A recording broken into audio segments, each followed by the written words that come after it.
Hello, everyone, and welcome back to The Director's Cut, brought to you by the Directors Guild of America, where each episode we bring you a new interview with one of the film industry's top directors, conducted by one of their peers.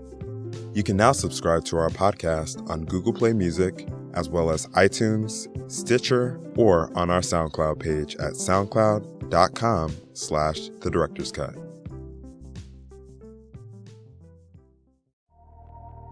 This episode takes us behind the scenes of director Colin Hanks' documentary film about Tower Records, All Things Must Pass.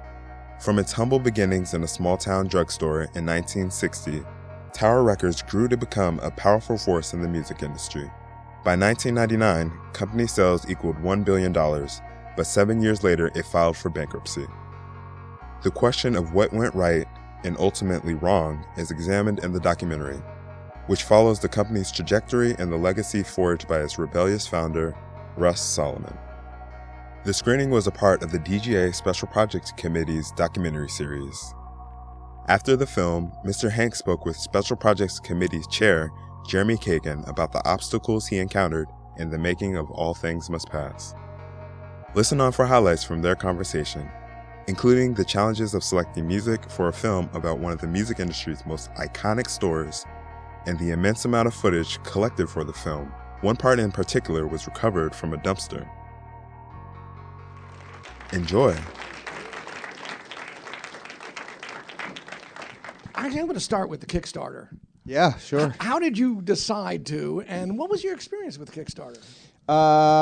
It ended up being a lifesaver for us. We had gone out in 2008 to go speak with Russ and to sort of get his agreement to be involved. And I had driven by on a lark. I went to go drive by the Watt Avenue store just to see what was there. You know, some sort of news store, I imagined. And I saw that the sign was still up and all of the racks were still in there. And so we threw together what we could to shoot, and we shot the interview with Russ in the store, along with Paul Brown and another man by the name of Dick Harris. And with that footage, we went out and tried to find financing right when the economy had gone into the gutter. And pretty much everyone we went to said, look, no one's going to care about a company that went bankrupt 2 years ago when all of Western civilization is about to lose everything. And so the film sat around for probably a good 2 years, and then Kickstarter came around. And I discovered Kickstarter, and it seemed like an interesting way to do it. And that combined with cheaper camera technology, I sort of said, well, this is sort of like our last shot. And because so many people had told us, look, we don't think anyone really cares, it was a way for us to not only raise a little extra funding so we can at least keep making the movie, but then we had a whole list of people. We said, see, these people care. I mean, they care enough to be able to put money down now, just on the idea of it. And so it really ended up becoming sort of the lifesaver for the film and a life. How much did you ask for? God, I don't remember how much we asked for $50,000, and we raised $90,000. Off of 50, which is off of 50, and at the time that's impressive. At the time that was probably one of the most highly funded documentaries at Kickstarter. I mean, now people are raising millions of dollars on Kickstarter. Okay. Yeah. So what's on the editing room floor? Quite a bit of stuff, actually. I mean, we shot so many terabytes of footage. Really. One of the stories that we fought very hard to do, we realized throughout the course of the 7 years that we made it, is everybody has their own Tower Records story, and they're all great, and I never tire hearing about them, but very often those stories are great anecdotes, but they don't really help push a narrative, and so we really had to be very, very hard-edged in terms of what actually made it into the film, and there's one section that is actually only about maybe a minute 30 long. But in San Francisco, they did an in-store promotion. This is all on the extras. They did an in-store promotion for the band's Music from Big Pink. And one of the executives, I think from Capitol, came up with the idea of spray painting an elephant pink and writing it into the store. And so they did it. This is a long time ago. And there was this whole like back and forth between Stan and Russ, because Stan was adamant that the elephant had relieved itself inside the store, and Russ was adamant that it was outside of the store. And so then we got them on camera together to try and solve the mystery. And Russ said, no, it was outside the store. I know, because I was the one that was giving it all the champagne. So they basically spray painted an elephant pink and got it drunk. So that's on the cutting room floor. Learning about, part of the documentary experience is not really knowing what you're going to get. Yeah. What were your surprises? When we started off, really I was looking sort of in a much more retrospective mode in terms of they opened these stores in these locations during this year and this time, and it was really sort of very much looking back, and it's sort of almost clinical, They opened up the San Francisco store right after the Summer of Love, right after that town's been invaded by all of these dirty hippies, and there was sort of this sort of tinge to it. But it wasn't until we started interviewing people, and Russ had introduced us to what we call the generals, the Stan Gomans, the Mark Vidasiches, the Heidi Kotlers, that we really realized what the personal journey was. Some of it was really trial and error. Like the more we got to know these people and really like them and like the stories that they told, we slowly started to realize that we had a narrative here where you meet these people, you fall in love with these people, and then you feel their pain when they're forced to fire each other. So that heart, that sort of tower heart, which I had a hunch was there, I just didn't really know. That didn't really come around until we were, pretty deep in the interview process. And then at that point, then we had really started to find our film. Then it was really just a question of, okay, well, what have we shot? Because we filmed interviews for 6 years, but I didn't see any of the footage until our final year. Because? Because we didn't have the money to pay an editor to go through all the footage.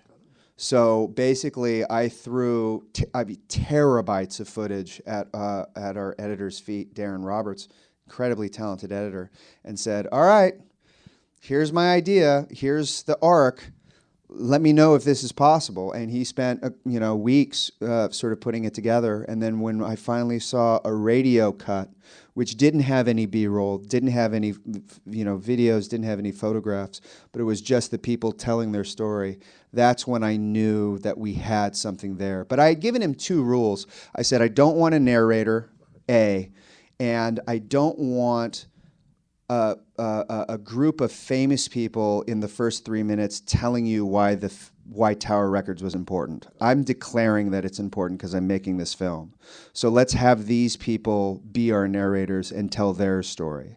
In the graphic imagery that's here, the evolution of it I'm interested in, because the way you showed stills by sort of like showing the still and therefore left and right is empty space, but you've got these little markings and also there's sort of just the graphics that are there in terms of where the place was, the maps that were used.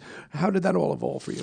That was all about trying to do something different. I had noticed, in the years that I'd been making this, I watched pretty much every rock documentary that had been released. And I noticed that there was a sort of pattern of stuff. Narrators, famous people at the very beginning, and then these sort of 3D animated pictures to help bring stuff to life. And I think those are incredibly great tools to help tell a story, to help bring it to life. But I wanted something different. I wanted to see something different. And I pulled a page out of the Russ Solomon playbook. And we know Sean Stewart, my producer, who's here. We brought on this guy, Eric Del Greco, to do sort of our graphics pass. And I said, all right, dude, have at it. Like, show me what do you want to do here? Like, show me stuff, and we'll go from there. So he had sort of come up with the idea. The only sort of thing that I had mentioned to him, there was a documentary that Scorsese did about George Harrison called Living in the Material World. And he had done this one, I think it's only really in one specific shot, but he had filmed a photograph. I mean, he actually filmed a photograph laying on a table, and you think it's a still photo, and then someone comes in and flips it over, and then there's handwriting on the back. And I thought that was an interesting way of being able to add motion to a still photograph, but have that picture tell a story. And I think I must have mentioned that to Del Greco at some point, and I think Eric sort of picked up on that and sort of came up with the idea of, being able to come up with a template or a lens, because we have these sort of like headers, these markers on a lot of them, and we wanted to be able to, again, just try and show something different, show something that hadn't been done in any doc that we had seen, and that was one that really, really jumped out and spoke to me. With the fall of this particular company, did you already have an attitude about, I'm going to say this, the way capitalism works, or did you learn something in the process? Oh, I learned everything in the process, to be quite honest. I mean, the amount that I learned from Russ Solomon, not only how to run a ship, and to trust in people, to not micromanage. The way that this film was made was purely out of the Russ Solomon playbook. Surround yourself with smart people, and then get out of the way. Don't micromanage, because I don't know any better. This is the first time that I've ever really directed anything. The first time that I've shepherded something from a germ of an idea to a finished product. So who am I to say I know what to do? I just know what I want the story to be. But I really was sort of as hands-off as you can, and sort of surrounded myself with smart people and let them work, and then we talk about ideas and refine them and make them work. And, Russ's whole mentality, the fact that I had this man... when I went to meet Russ the first time, I did not know what kind of person I was going to meet. I was under the impression that I was going to go meet a very important CEO type guy who was going to be like, "Hey, kid, what are you doing?" And Russ shows up with khakis and a polo, and is like, "You guys are crazy. You're not going to make any money, but yeah, sure, let's do it. Let's give it a shot." And that really impressed me. And the fact that while we were interviewing him, he would admit we had no idea what we were doing, and I said, "I know exactly how that feels." Well, let's talk about still the issue of where it went, because there's the issue of sort of driving something that you truly believe in, investing all your energy, having the attitude that he did, which was surround yourself, as you just did, with really talented people. It rose, it became popular, it fit the zeitgeist at various times. Yeah. And then it hit, it's a big business.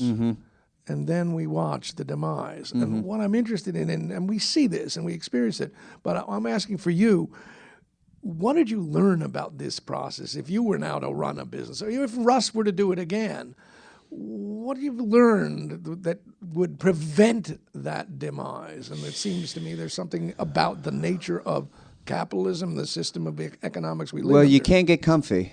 That's the main thing. You always have to have your, one eye on the road and one eye, a mile away, a mile ahead of you. I think one of the things that really pops out to me is this concept that the company always made money from 1960 all the way to 2000. They always made money every year. So you can't blame anyone for getting a little comfortable. When you see just growth that entire time, you almost can't blame them for doing that. At the same time, they got away from what they started. They got away from their original roots. They build that Sunset store for cheap, right. But then at the end, they're building 8-story mega stores that cost millions of dollars. You get away from yourself a little bit. So just because you're getting that success, you got to make sure that you hold on to those roots. And Russ is always really adamant about trying to think about what the company was going to do in the future. But he was also dead set in, certain things that he wasn't willing to do. He wasn't willing to sell used merchandise. There's not a record store in the world that is still around that didn't start selling used merchandise as soon as they possibly could. That's the thing that has kept record stores alive, is selling used CDs. And so it's this delicate balance, it's this hard thing. I mean, one of the things very early on that I tapped into very quickly was that Tower was the first for so many different things. It was one of the first retail chains that broke boundaries and would do things differently, like advertise records on the side of the building, and create this sort of concept of like, oh, all the new music is coming out on Tuesday, so let's make Tuesday a special thing. They did all of these first, so that regardless of the fact that they were always consistently kind of finding themselves in the right place at the right time with the right attitude from a historical standpoint, they were always sort of trying to blaze trails. And that starts at the very beginning of the music retail business when Russ starts selling used, 78s out of his father's drugstore. But I also knew that they were viewed, especially when we started the film, as the first casualty of the music industry. They were the first big record store to close, where everyone said, oh, things are really desperately going to change, and very, very quickly. And that was one of the things that we really wanted to analyze a little bit, because we didn't want to get too bogged down in the weeds of where the music is going and streaming and all that sort of stuff, because it changed dramatically throughout the course of us making it. We knew we'd never be able to keep up.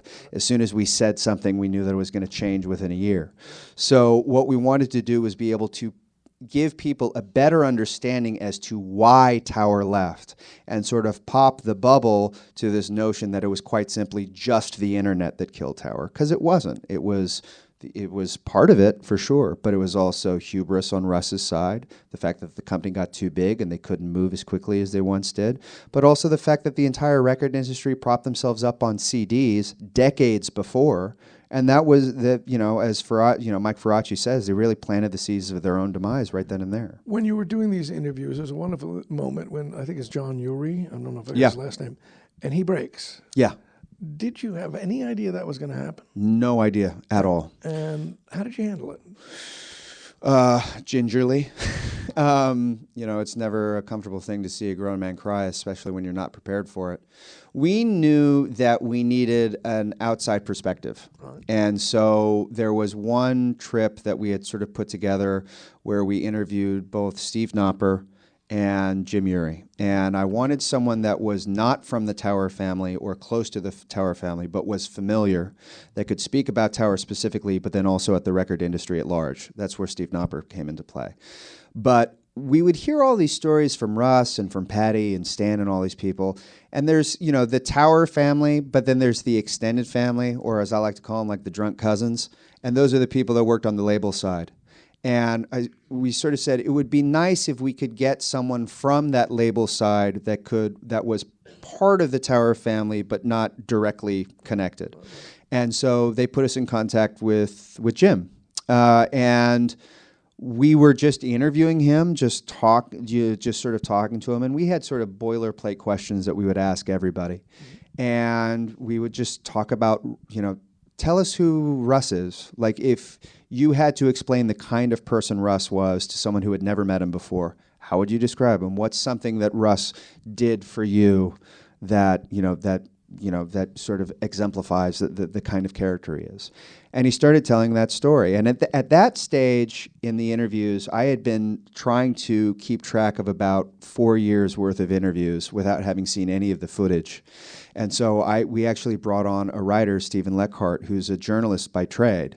And so he would do the interviews face to face, and he would spend time, talking with the people and getting them comfortable while I was busy trying to set up frames and do all the other stuff.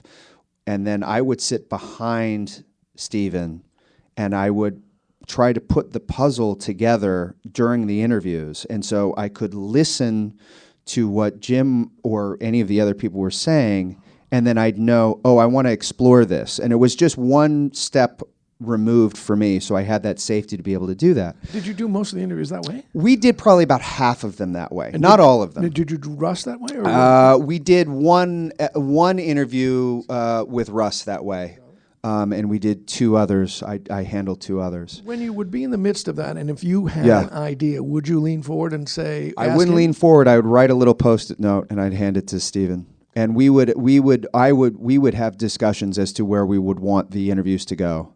And so whenever we touched on something, I would write out a little Post-it note, slip it to Stephen, and then he'd ask them to elaborate on that or whatever.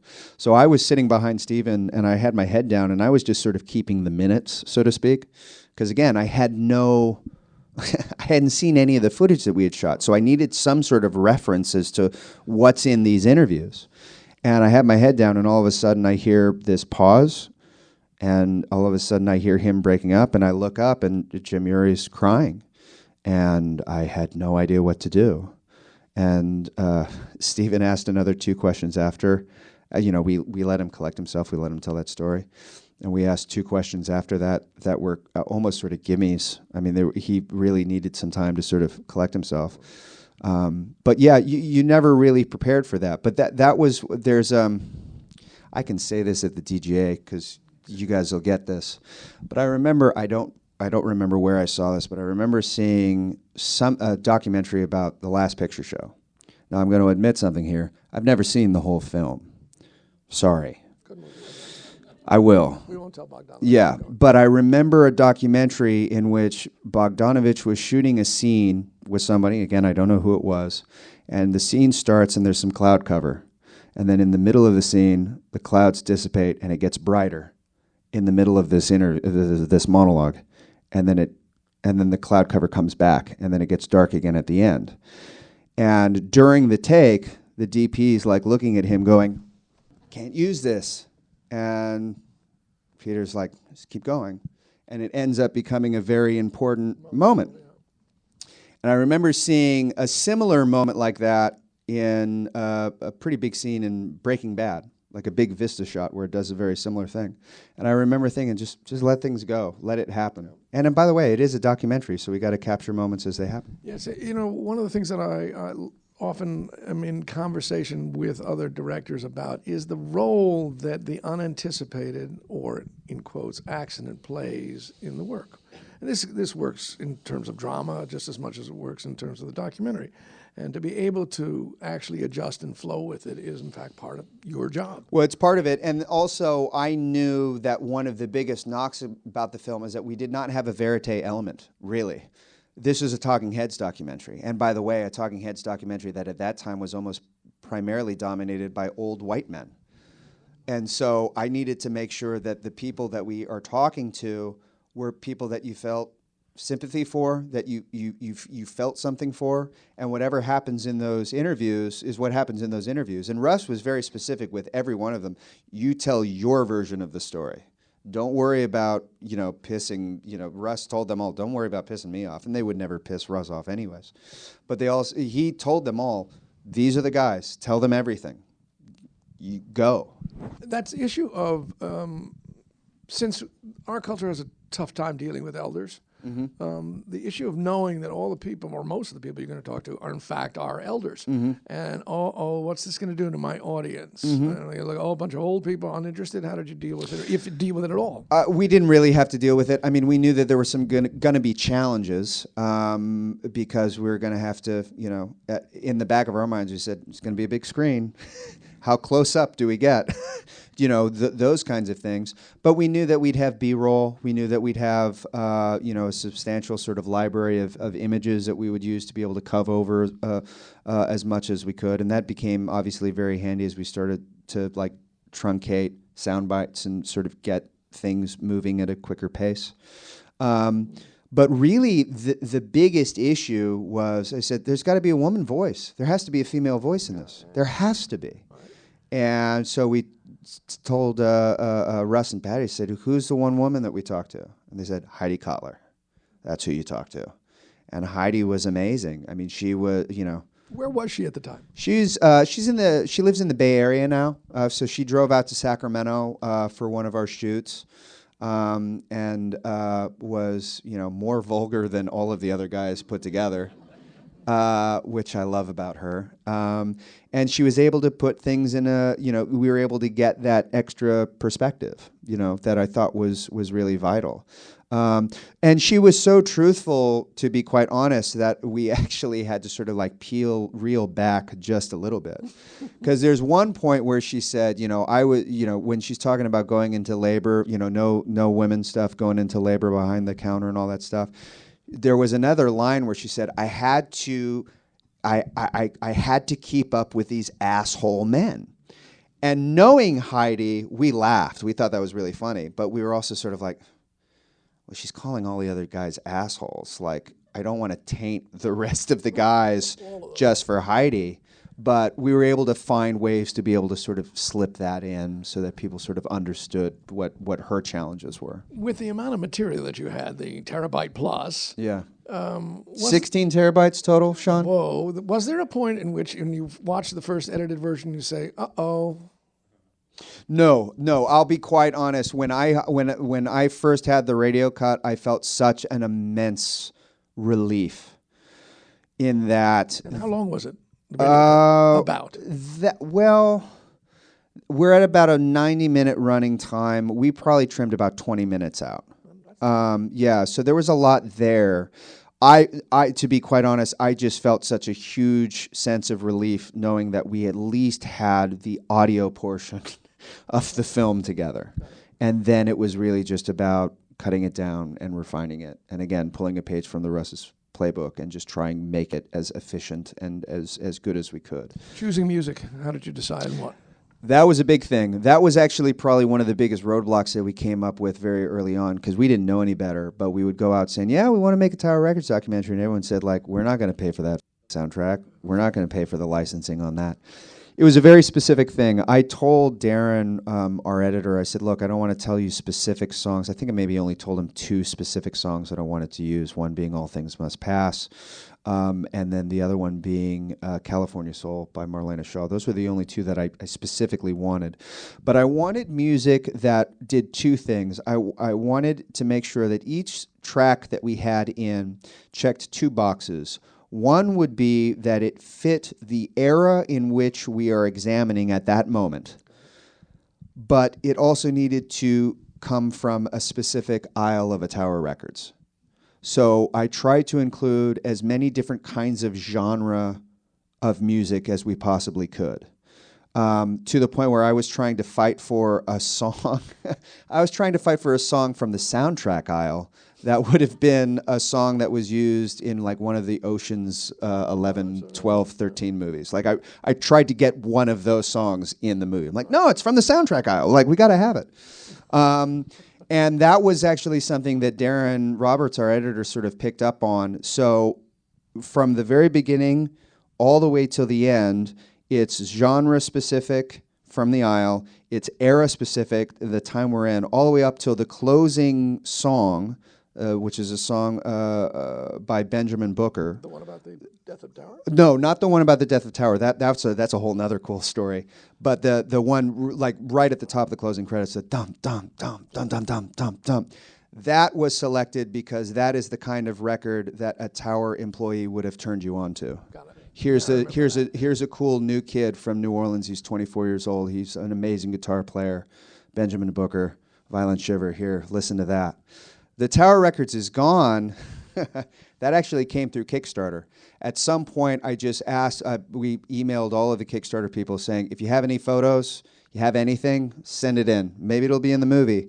And this guy sent in that track, that song that he had recorded. He had written it and he had recorded it. What year had he recorded? I mean, oh, God. I mean, that must have been 2006 when the stores were closing. Right. And I said, well, that's a closing credit song if I've ever heard one. That'll be a fun one.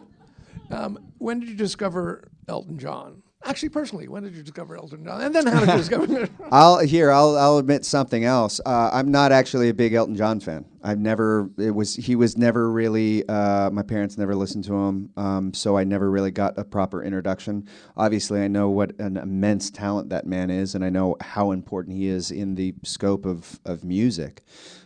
The Elton John. So there are 2 interesting things about the Elton John thing. The story that Stan Goman tells about opening up the store early for Elton. That was one of the first stories that Stan had told us very early on the day that we first met him. So I knew that would be an engaging part of the doc, maybe if we could sort of do it. And I knew that there was a famous quote that he had given in which he had said, if I had to do it all over again, the job that I would plug for the most would be a job at Tower Records. And so I sort of put it on us. I said, okay, well, if we're going to be the definitive Tower Records documentary, and I want I wanted the famous celebrities to help push our narrative forward. I wanted them to be able to not just tell us the tower was important, but actually be a part of the story. Well, the fact that he would show up at that tower sunset, that ended up being a big thing. And the fact that he started, going and shopping at Tower Records, that ended up being a big part of, what made Tower special. And so we reached out to him and spent a lot of time going back and forth in terms of getting the dates and sort of how we were going to sort of orchestrate it. But he was very keen to talk with us. He spoke with us for probably maybe about 30 minutes before one of his shows at Staples Center. And some of the stuff that's on the cutting room floor, there's a quote that he gave us on camera where he said straight up, he said, yeah, shopping at Tower Records was better than sex. I'm like, how do we not put this in the movie? But he's got that great line about him spending more money at Tower Records than any other human being. And I didn't know the footage of him when he was buying, was that his? So here's the that is the craziest story of everything that we got. Everything that we got, for the most part, was given to us by former Tower employees. There was some stuff that we had found online, but that was mostly like Pathé footage of like San Francisco and stuff like that. A couple of things from Sunset. That footage we discovered online. Someone, we don't know who filmed it. We're assuming it was someone from Tower because they probably did it for some sort of promotional use. But the man who owns that footage now found it in a dumpster. We don't know why he was in that dumpster. We didn't ask. But he was going through a dumpster and found that footage, and someone had thrown it out. I mean, at some point, maybe when VHS became popular, I don't know, but someone threw the film canister out, and he found it and held on to it, and he's the owner of it now, and we had the pleasure of paying him for it. But how did you find him, or he found you? We found him because he had actually put it up online. Okay. He had put it up online. Do you know, and it's in the movie to some degree, but that red on yellow is Tower Records. Iconic. And I can't remember, I saw, you see the design of it, but did they have any idea how powerful that really was? No. There's actually a very interesting, we would notice all of these sort of circular, sort of beautiful sort of touches of life sort of coming back around. And, Mick Mickelson obviously was a very smart graphic designer and sort of was very, really helped birth Tower Records in terms of giving it that iconic signage and coming up with that letter and doing all that stuff. And the fact that he basically just lifted it from Shell gasoline is pretty funny. But there's no way that you could know that it would be that iconic. But it ended up being that sort of thing. And when people see, the bags in Japan, like we have a bunch of bags in at our office, and there's collectibles now online, and people see that stuff, you get super excited. But there's the thing that's really beautiful in the building that you see at the end where they give sort of Russ the standing ovation. That's the Tower Records headquarters, which is separate from all of the store locations. Directly across the street from that building is a Shell gas station. And I remember just sort of looking at that and seeing the orange, the ketchup and mustard, and just sort of going like, wow, yeah, there's no way that you can sort of guess that stuff. And again, that's just, when I think of that, I just think of Russ saying, I'll be honest with you, we have no idea what we were doing, but we did it anyway. And when Russ saw the movie, what was his review? We sent him the documentary. I was driving home. By the way, did you go through, do I send it to him or do I go? No, we knew we were going to send it. We had to send it to him. No, but the question is, do I go with it as distinguished from let him see it on his own? I don't remember if we had really any of those conversations. He lives up in Sacramento, so we sort of figured like it would be good for him to see it. And I think maybe in self-preservation, like maybe we just send it because if he hates it, I don't want to be there. It's a nerve-wracking thing when you're showing a film about the person that's there and it's them talking. It's a little bit different when you're like wearing makeup and you're like, hey, I kind of look like you, right? But he called me up and how long between this is always this is a director's anxiety moment. That's why I'm wondering how long between I send it to him and he called. He called me as soon as he had watched it. Like the moment we sent it to him, and then I think he maybe saw it like within a day. Wow. I don't. To be quite honest, I don't. It's it's a blur. But he says, "Well, I just watched the movie," and I go, "Hold on one second, Russ," and I pulled the car over. I pulled the car over and said, "Well," and I'll never forget it. He just said, "Well, my boy, you've done it. That's it. That's it. That's our story. That's the way it was." And when Russ calls me, when he says to me, "My boy," that means a great deal to me. That's great. Well, you may have never gotten a job there, but you now have the job there. Yeah, no. I applied twice. Now, because this is an audience that actually loves this, if Please. you guys have some questions, please ask them away. Yeah, you got to take us to dinner before we tell you how much the movie costs. It cost more than the $90,000 that we raised on Kickstarter. I'll say that much.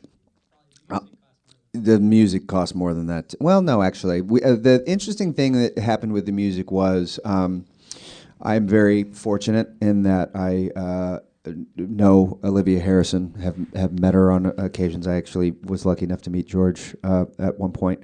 And so she was one of the first people that I went to. When we did the Kickstarter, I said, I want to name the film after George's album, and here's why. And I gave her this sort of backstory. So she gave me the blessing to call the film All Things Must Pass. And then a couple of years later, I sent her a cut of the film that had, all of the temp music that we wanted to use, and basically all of our selects. And I said, here's the film, and obviously this is me asking you, can I use the music? And she said, yes, you can. She watched the movie twice in a weekend and said, yes, absolutely. And because we had her signature and therefore the Harrison estate, and we were able to get that at a very reasonable, friendly rate, we could then say to the Beach Boys, hey, you know what George Harrison's estate's charging us? And we did that for pretty much everybody. I learned a lot about the music licensing. It's difficult. It's hard. And I learned how not to request, to use people's tracks. Like, here's how much we're paying. Here's what the movie's about. Can we? And we'd all get no. And then I reached out to probably 4 or 5 artists on Twitter, ironically, to which they would sign off and say yes. The most difficult one was the Rolling Stones because of their publishing deal. On Sticky Fingers, their publishing deal is very complicated. When you made your request on Twitter, how long? You don't have a lot of. I would. It was sort of a little bit of a long con where I would reach out to them and sort of say hello, and then I'd get them to follow me. And then I would DM them, can I have your email? I want to ask you a question about a Tower Records documentary that I'm doing. And then I'm counting that. That's 2. Yeah, and then sometimes the DMs would be like 4 or 5 messages in a row. And then I would send a detailed email with the clip of the film that has their music in it so they could see it. And pretty much everyone at that point signed off yes. And then the only tricky thing was the Stones, because I had to get the publisher to agree at the price, which was their big thing. They were like, no. But then I also had to say, like, look, I'm not trying to use the riff from Brown Sugar. I'm trying to use the instrumental portion from Can't You Hear Me Knocking, and I'm using it as score. So I'm not trying to, I'm not just throwing it in there. There's like a point, and I would give my whole big spiel. And they said, okay, yeah, you could do it. But now you got to go get the Stones approval. And at that point, I had 24 hours before we had to lock our sound mix. And so, long story long, I got in touch with the Rolling Stones in 24 hours. That's very impressive. Yeah. Did you go through festival rights first in music and then full? Yeah, we did festival. Yeah, we did festival rights first, and then once we had been once we had that going on, then other questions. Yes, please, and really loud. That was our wish list moment. That was the one that I was hoping if we could scrounge together enough money, and if we could get our act together and quite honestly, I'll be very honest with you, finish the film with Russ still around, I would love to be able to bring him to Japan. I would like to be able to deliver that for Russ and help facilitate that for Russ, because I thought that it would be an important thing for him to experience. And after we had burned through all of our Kickstarter funds and we had shot a pretty significant portion of the movie, we then went out for another round of fundraising, because fundraising is never done with documentary films. And we got enough to be able to finish off a majority of the interviews with Bruce, Elton, maybe one or two other interviews, and then do that trip to Japan. That to me, it just felt like that was if I'm going to take an audience on a journey, that's what you want to see. You want to see Russ walk back into a Tower Records store. And that's an evolutionary thing. You didn't know that the 6 years when you were starting, or 8 years when you were starting, that you were going to say, okay, how am I going to end this movie? No, but I knew that they still existed there. Right. And so I knew that was a pipe dream. Okay. I knew that could be on the table, but that really there was quite a bit that was going to need to happen in order to help facilitate that. Where did you shoot Bruce? Bruce was done. That interview was done at a venue it doesn't have a name. It's on Fairfax. It's called. It's nicknamed No Name. But it's where the old Largo was on Fairfax across from Canner's, and a buddy of mine owns it. So I said, hey, I got to film an interview with Bruce Springsteen. Do you mind if we use your space? And he said, yeah, sure. And was Bruce in for a concert? No, Bruce was in town for personal reasons. And he came up. I was talking earlier about boilerplate questions. Yeah. For a majority of the interviews, the last question we would ask everybody was, if you had to explain to a 13-year-old who's never walked into a record store, how would you describe a Tower Records? And the amount of sound bites that we got from that question, they're almost all in the movie. And it ended up being a great way to sort of end the interview as the experience in person, in real time, but then it also brought us the most fruitful, thoughtful answers that we could. So Bruce shows up for the interview, and he says straight off the bat, he says, like, I'll be honest with you, I don't really have many Tower Record stories. And I sort of joked. I said, well, I only need one, Bruce. And he goes, all right, well, we'll give it a shot. And I said, honestly, if I ask you a question and you feel like you have no answer for it, just say so. You don't have to, come up with something for me. So we're sitting down to do the interviews. I don't have Steven with me, so it's just me. And I'm like, all right, so he's thinking I don't have a Tower Records story. How am I going to start this? And all of the other interviews were like, okay, so could you introduce yourself and what do you do? I'm not going to have Bruce Springsteen do that. So I asked him that first. Bruce talked for 15 minutes.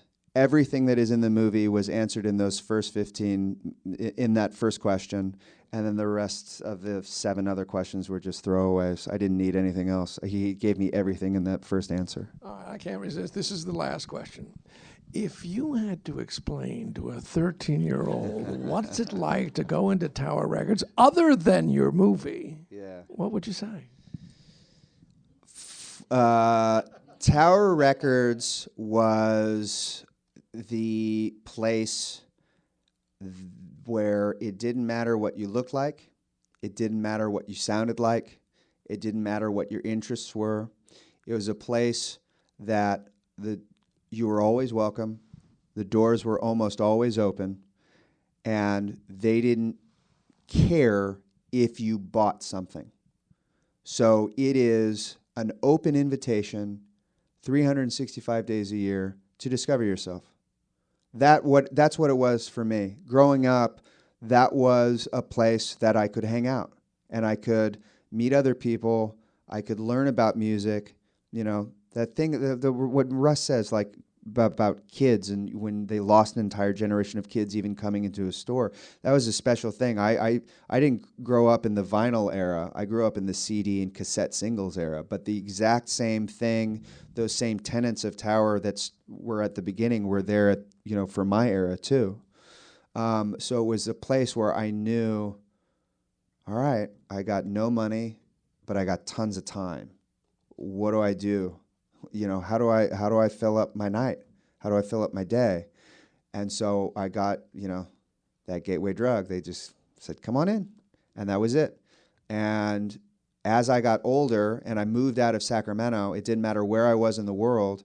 If I was doing a movie or a play in London and I'd see, oh, Tower Records, that's an evening right there. And if I'm there for longer than, you know, a couple of days, if I'm there for 5 weeks, all right, well, Tuesday nights, that's where I'm going to go, because I don't have to buy anything. You know, it's a bar where they don't. It's a bar that is all ages, but they don't care if you buy something to drink. You know, they may even let you use the bathroom without buying something. That's really revolutionary, because even Starbucks will make you buy a water. Well, you have given us a lot to drink from this movie. Oh, thank you for making such a really delicious movie thank for you us. very much. I appreciate it. Thank you all very much. Thanks for listening to this DGA Q&A. You can watch more discussions like this on our website or our YouTube channel. And if you haven't already, please subscribe to The Director's Cut on iTunes, Google Play Music, Stitcher, or our SoundCloud page so you won't miss an episode. And if you're enjoying the podcast, please leave us a review. We'd love to hear your feedback. Thanks for listening and have a great week. This podcast is produced by the Directors Guild of America. Music is by Dan Wally.